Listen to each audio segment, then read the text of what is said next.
Dia 5. Abraçadas pela graça. Há dores que não aparecem no corpo, mas vivem escondidas na memória, nas emoções e até na forma como a pessoa se relaciona com Deus e consigo mesma. Este capítulo nasce como um espaço seguro, um lugar de pausa, respeito e acolhimento. Para mulheres que carregam feridas profundas, muitas vezes vividas em silêncio.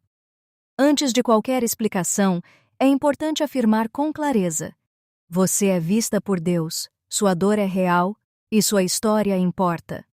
Trauma é toda experiência que ultrapassa a capacidade emocional da pessoa de lidar com o que aconteceu no momento em que aconteceu. Ele não depende apenas da gravidade externa do fato, mas do impacto interno que esse evento causou. Um trauma pode se manifestar anos depois, em forma de medo, culpa, confusão, dificuldade de confiar, vergonha, bloqueios emocionais ou espirituais. Muitas mulheres não se reconhecem como traumatizadas, mas vivem os efeitos de feridas não tratadas. Os traumas sexuais, em especial, atingem camadas muito profundas da identidade feminina. Eles envolvem qualquer experiência em que o corpo, os limites ou a dignidade da mulher foram violados, seja por abuso, violência, exploração, coerção, manipulação emocional, exposição indevida ou experiências impostas sem consentimento. Essas feridas não se limitam ao corpo físico.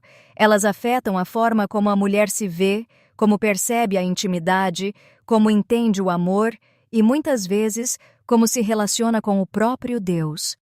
A palavra de Deus, porém, apresenta um Salvador que não ignora esse tipo de dor. A Bíblia declara: sara os quebrantados de coração e lhes ata as feridas. Essa não é uma promessa distante ou genérica, mas uma revelação do caráter de Deus. Ele vê aquilo que foi escondido, silenciado ou minimizado. Ele conhece histórias que nunca foram contadas em voz alta. Nenhuma lágrima é invisível para o Senhor. Nenhuma dor é pequena demais para seu cuidado. Neste capítulo, falaremos sobre cura espiritual com reverência e esperança.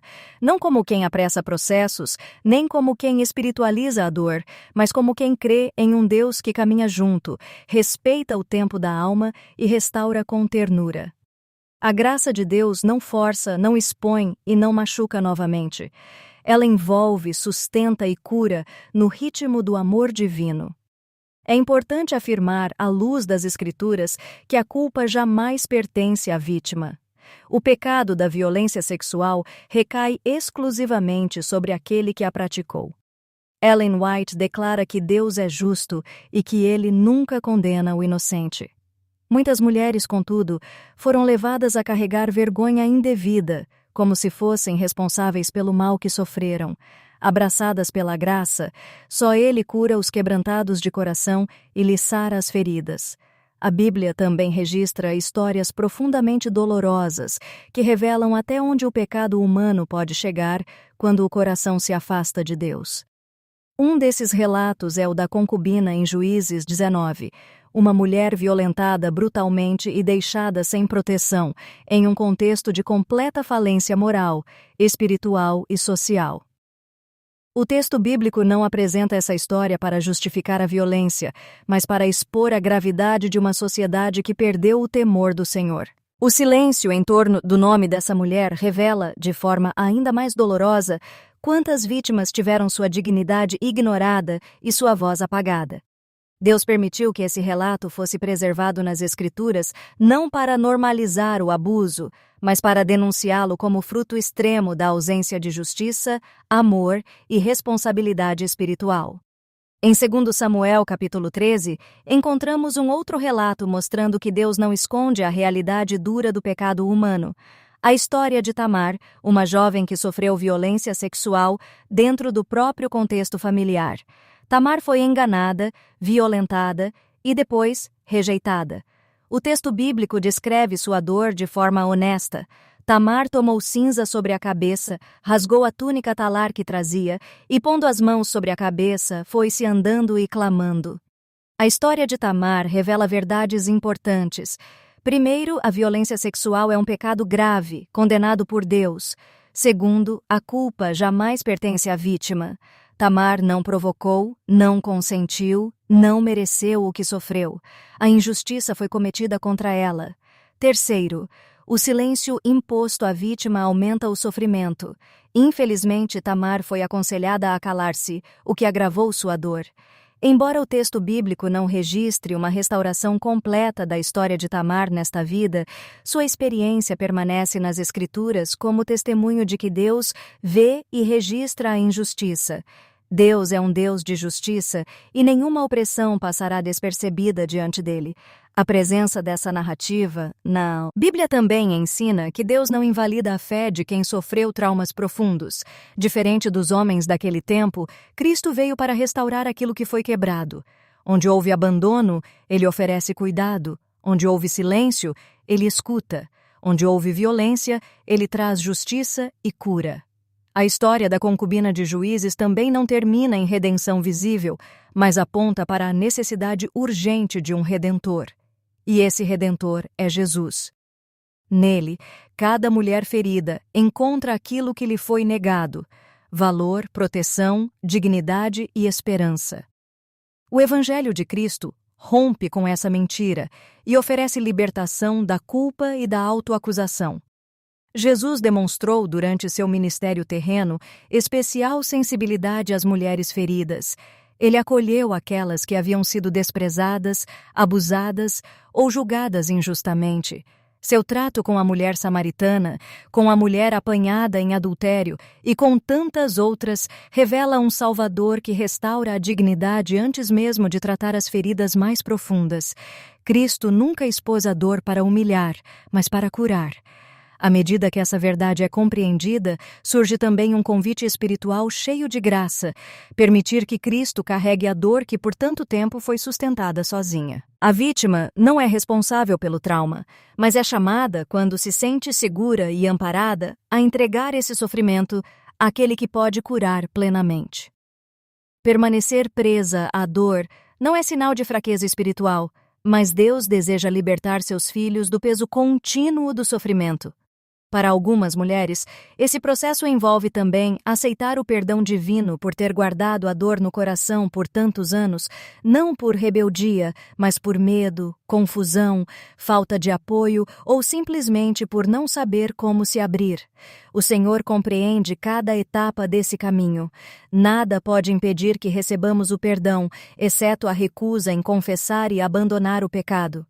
Quando a dor é colocada aos pés da cruz, ela deixa de ser um fardo silencioso e passa a ser matéria-prima da restauração. Entregar a dor a Cristo não significa negar o passado, minimizar o trauma ou apressar processos. Significa escolher confiar que o amor de Deus é maior do que aquilo que feriu. Aceitar sua cura é um ato de fé e coragem espiritual. Quando a mulher permite que o Salvador toque suas feridas, ela não perde sua história, ela a redime. A dor não desaparece magicamente, mas já não governa mais o coração. Assim, a responsabilidade espiritual que nasce da graça não é a de superar sozinha, mas a de não permanecer sozinha. É permitir que Cristo faça hoje aquilo que talvez não tenha sido possível permitir ontem. Em suas mãos, até as feridas mais profundas podem se tornar testemunho de esperança, liberdade e nova vida. Ellen White afirma que Cristo veio restaurar no ser humano a imagem de Deus. Essa restauração inclui a cura das memórias dolorosas, a renovação da mente e o resgate da identidade. O trauma sexual muitas vezes fragmenta a percepção que a mulher tem de si mesma, de seu corpo e até de Deus. Algumas passam a ver o corpo como fonte de vergonha, outras enfrentam dificuldade em confiar, amar ou se aproximar espiritualmente do Senhor. A cura espiritual não acontece, na maioria das vezes, de forma instantânea. Ela é um processo que envolve tempo, paciência e apoio. Deus respeita o ritmo da alma ferida. O Senhor nunca força a mente, mas trabalha com amor e perseverança. A mulher em restauração precisa saber que não está falhando por ainda sentir dor. O processo de cura é parte da obra divina. A espiritualidade oferece recursos profundos para a cura do trauma. A oração permite derramar diante de Deus aquilo que não pode ser facilmente expresso em palavras. A palavra traz luz às áreas obscurecidas pela dor. A comunhão cristã, quando saudável e respeitosa, oferece apoio e acolhimento. Em muitos casos, o acompanhamento profissional responsável pode ser um instrumento usado por Deus para a restauração. Isaías, capítulo 60, versículos 1 a 3, descreve a missão do Messias como sendo a de consolar os que choram, dar coroa em vez de cinzas e óleo de alegria em lugar de pranto. Essa promessa não ignora o sofrimento, mas aponta para a transformação que Deus opera. A mulher ferida não é chamada a negar sua dor, mas a levá-la a Cristo. Um dos aspectos mais difíceis do trauma sexual é a quebra da confiança. Muitas mulheres passam a viver em constante estado de alerta, medo ou isolamento emocional. Deus, porém, apela às suas filhas a reconstruírem a confiança, primeiramente nele. A palavra inspirada assegura que nenhum coração que confia verdadeiramente em Cristo será abandonado. A segurança que faltou em experiências humanas pode ser encontrada na fidelidade divina. A restauração espiritual também envolve aprender a ver o corpo novamente como santuário, não como lembrança permanente da violência sofrida. Em Cristo, o corpo não é definido pelo abuso, mas pela redenção. O sangue de Jesus purifica não apenas o pecado, mas também as marcas da injustiça sofrida. A mulher pode, pela fé, reconsagrar seu corpo a Deus, declarando que ele pertence ao Senhor. Este processo de cura não elimina a necessidade de limites. Pelo contrário, a espiritualidade fortalece a capacidade de estabelecer limites saudáveis, dizer não e proteger a própria integridade. Deus não chama suas filhas a se exporem novamente ao perigo em nome de uma falsa espiritualidade. A sabedoria divina ensina prudência, discernimento e proteção. Neste aspecto, o posicionamento do povo de Deus é cuidar contra julgamentos precipitados e palavras duras que aumentam o sofrimento. A comunidade cristã deve ser um lugar de refúgio, não de acusação. Onde houver amor cristão, a cura encontra espaço para florescer. Conclusão. O Senhor convida hoje as mulheres feridas a se aproximarem dele com confiança. Cristo conhece a dor que foi escondida, o medo que persiste e as lágrimas silenciosas. Ele oferece cura, dignidade restaurada e nova esperança. Senhor Jesus, tu vês cada coração ferido. Colocamos diante de ti as dores que carregamos, as memórias difíceis e as feridas que ainda sangram. Toca-nos com teu amor restaurador, remove a culpa que não nos pertence e devolve-nos a paz. Confiamos em ti como nosso curador. Amém.